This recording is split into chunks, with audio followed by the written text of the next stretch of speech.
Dapin.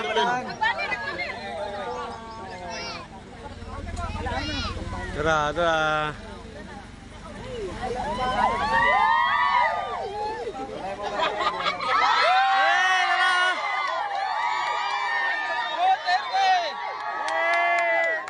Sana guys.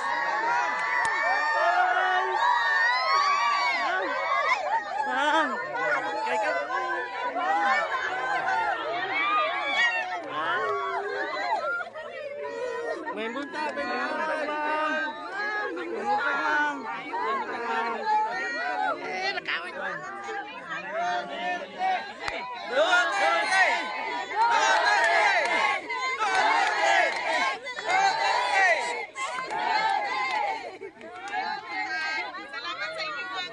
Dawat sa amo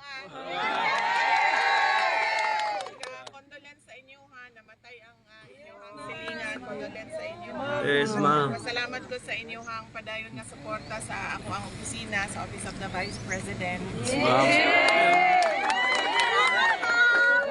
Siyempre ang inyong suporta sa trabaho sa mga sundalo ug ato ang mga pulis para sa kalinaw sa ato ang mga lugar. Yes, ma'am.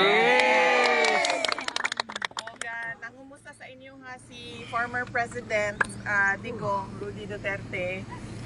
Nangumusta siya sa inyo ha. Nagatuyok siya karon, nangampanya siya sa iyahang mga senators. Yes, ma'am. Ang musuporta, ma'am. Salamat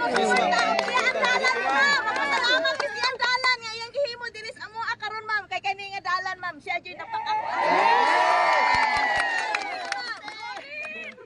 Maudi ay kanang gwapo kaayo inyong dalan. Wala kay untol-untol. Bugay kay ko natulog sa sakyanan. Kami kayo kung tulog kay walay untol yun. Mao nga to ang gusto nung mapadayon kung unsa man tong mga big ticket o mga dagkong nga proyekto para sa ato ang nasod, para sa kalambuan, sa kalinaw. Ug kinahanglan ang inyong suporta sa trabaho sa gobyerno, sa trabaho namo. Mo na dako kaayo among pasalamat.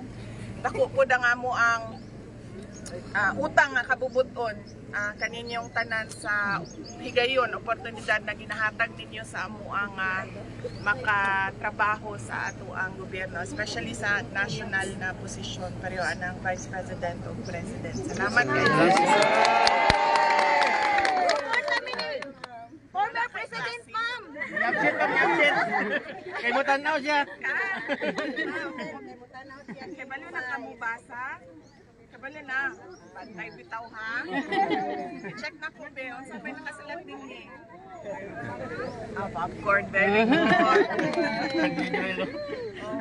Dili magsigig absent ha. Kaya mapareho ka sa ako Sigig absent. Dapat kinahanglan mag-absent ka kausa, musulod ka kalima. Anak dapat dili pwede 5 ang absent, isa lang ang sulod. Mutanaw siya ni ma'am, muna absent siya. Pwede mo absent basta kausa lang. Kalima ang sulod. Okay? Salamat. Namoy ka. Salamat ha. Mahal ko kayo. Thank you kaayo sa inyong suporta. Naghahatag siya kakusog sa amo tungod kay naamo. Sa amo ang kiliran, sa amo ang likod. Usahay ka mo pa'y mag-una. Salamat ka. Thank you. Mag-picture ta. Yes!